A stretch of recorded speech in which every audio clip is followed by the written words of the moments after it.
Hey everybody, Larry the Pool Guy here, and we are gonna do a little talking today because we got some road time, and I guess we're gonna kill some time. So, go ahead, fire away. All right, hey, babe. Yes. Do I call you babe? Anyways, what inspired you to start your swimming pool company, and what were some of the challenges you faced early on? Okay, so to be brutally honest, what inspired me to start my own pool company was money. I saw what my dad was making. He let me in on the internal workings of the finances, and I liked what I saw, and so I went after the same path that he was on. And I guess as far as challenges go, I was 19 when I started my first company, and at 19, it's very difficult to convince someone who's in their prime at 40-ish, 50-ish, 60-ish to turn over their, I don't know, $60,000+ pool over to this kid to care for, to repair, to troubleshoot, etc. And I had to go in. I felt like I always had to oversell myself. I had to really, act more mature than I actually was. Oh, for sure. And really oversell myself to get the job. Whereas I think now, I mean, I guess our reputation has been around for a minute now, but even so, even if you drop me into a strange town and work, hired on with someone else, I feel as though when I walk into a sales meeting today, it's different than when I walked into a sales meeting at 19. People just automatically assume that I've been in this business, and they assume properly, but they assume I've been in this business my whole life and I know what I'm talking about, just because of my age and my gray hair. So, but I mean, it's an accurate presumption, but still, it just seems, I get into doors a little easier, and it seems like the sales process goes along a little quicker because I don't have to oversell myself and overcompensate for my probably self-induced deficiencies, just made-up deficiencies that I thought were holding me back at the time. That once I gained the confidence, what I do, and I am good at what I do. So once I gained confidence in that, it was much easier for me to go from potential client to long-term supporter of what we do here. Long-term client. So yeah, that's it in a nutshell. Okay. What essential skills and knowledge do you believe are necessary for someone to succeed in the pool service industry? Okay, that's a good one. I mean, obviously you have to know how to. You got to be a little OCD, so you have to know how to clean pools to a certain level of cleanliness, like 100% clean. And if you're more of a 95% cleaner kind of guy or gal, probably not for you, because we have a lot of picky and rightfully so clients who pay good money for good service. And if we're not giving 100%, then we're not doing our job. So, let's see. There's a lot of little things. If you want to be really a complete, total, one-man operation, you got to know hydraulics and filtration, circulation, a little bit of electrical and plumbing, some electronics are involved, how to work valves and how, all that stuff. Everything ties together. So it's a little intricate, but once you get past the learning curve, it's pretty smooth sailing after that. There's not like a real long learning path. A couple of years and you can pretty much be exposed to enough different types of jobs that it will make you up there with the experts at least, and then you get into more technical controllers and hot tubs and stuff like that most pool guys shy away from. So Water chemistry is necessary, and you really want to be really good at that if you're in a municipality where the water is not real spectacular. Yeah. Or if you're on well water, you really got to pay attention closely to water chemistry and you know, all chemistry, not just chlorine and pH. So yeah, but you know, those are things that can be taught. The one thing that I feel like you kind of have to be natural at is wanting to serve people. You have to have that service spirit, if you will, about you, to where you want to help people. You want to fix their problem. Yeah, you want to be the guy. You want to be the guy they call when they have a problem. And so you have to, one moment please.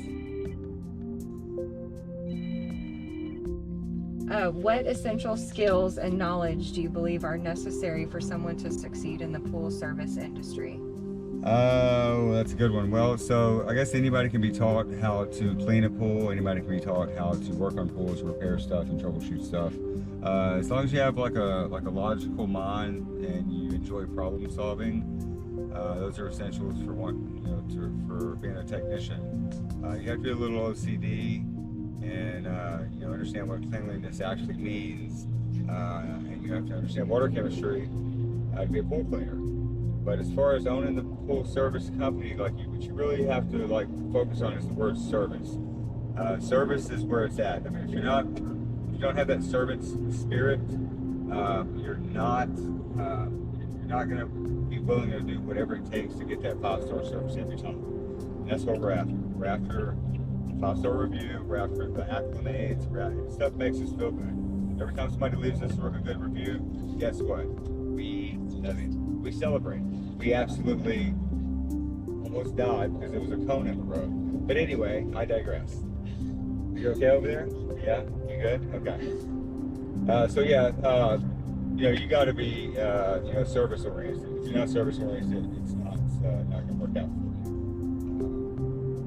You got to love your customers. You know, you can't be an asshole. So you know, you have to roll with the punches sometimes and be willing to get to the root of the problem so that you can figure out the real need that the customer's having, so that you can find the correct solution and be their guy. That's what we're after. We want to be their guy. We want to be your guy. What else you got?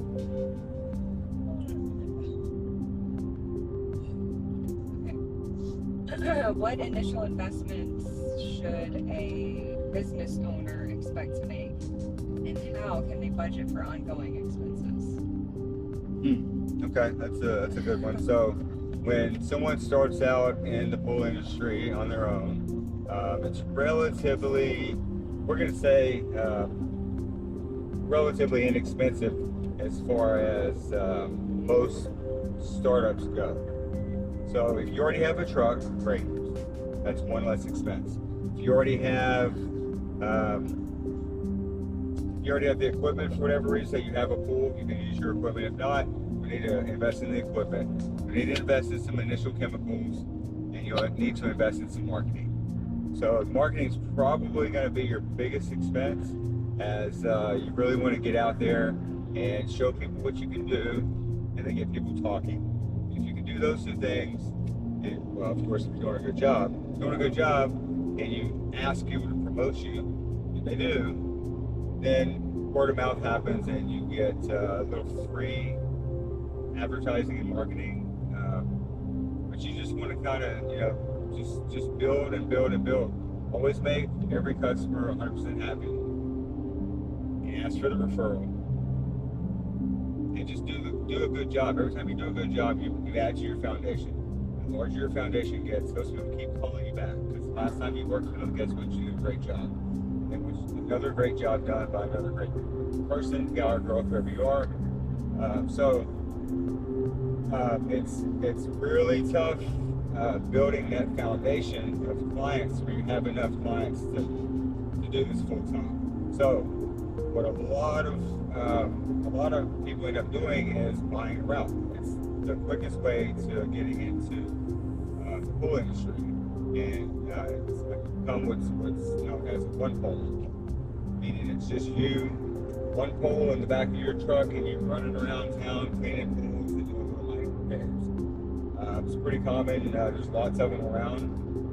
We are not one polers. We have lots of poles, lots of trucks. But at one point in time, I was a one poler in Austin, Texas, and I cleaned pools on my own during college. Did some minor repairs, and I loved it. Time took its course, and we just grew and grew and grew because my foundation got larger and larger and larger from doing good work every single time. It's all about service and doing a good job 100% of the time. Okay. How do you build and maintain strong relationships with your clients? And what role does customer service play in your business strategy? Well, I would say, let's see, how do you build and maintain strong relationships with your clients? Well, first, I'll establish myself as the authority. We can talk as long as you want until I convince you that I know exactly how to solve your problem. Every problem that you have, as long as it's concerning your swimming pool. Swimming pools have been my passion since 1998. I just got thrown into it accidentally, and here I sit 27 years later, and I know a little bit about what I've been doing. Slow down, car. Okay. So I like to build a rapport with my customers, my clients, anyone we potentially could relationship with, myself. I believe that when I speak to my customers, and it also translates in my employees, but of course, I guess I micromanage as part of my company. Yes, when I speak to a customer, I feel like they can hear the passion that I have for what we do. I'm very passionate about what we do. I believe that we serve a greater purpose, and we do a really excellent job at what we do, and we excel, and we get accolades from it. And I'm just really proud of what we do as a company, as an organization. All my guys and girls here do a fantastic job. I'm so proud of them. And customer service is our #1 job. We scoop leads, we change motors, and we do stuff like that. But our main relationship management, that's our main job. It's 2, 1, action. Okay, what advice would you give someone just starting in the pool service industry regarding marketing and establishing a brand presence? Well, that's a good one. So be everywhere. Be everywhere. Just be everywhere. When you're marketing, try to have a presence in every possible place you can. It's gonna feel almost like you don't necessarily run a business, but more or less run a marketing department. I consider myself a full-time marketer who also owns a business. My job, most of the time, 80% of the day, is marketing. Sometimes I get to go out and meet customers and have a good time with just meeting people and talking to people, but the rest of the time I'm checking on this, checking on that, twisting these dials and knobs, doing videos and editing and whatever. It's what I love. I went to college for it, and I actually love marketing. Just so happens I'm real passionate about pools, and I put the two together, and bam, there you have it. We have a pretty recognizable name. We've established ourselves as the industry experts in the area, and we just try to be everywhere all the time. So whenever the customer is ready and is in need, we're there to help them. We're right there exactly where they need us. So that's my advice for that. But that's it. That's all we got for today. We are getting very close to picking up our kiddos for spring break, and we're gonna sign out for today, and we're actually going to be off early. It's 2:28, and we are signing out. Sayonara. Larry the Pool Guy, Emily the Pool Girl. H2O Pools, Orange, Texas. Bye-bye for now. Subscribe to my channel.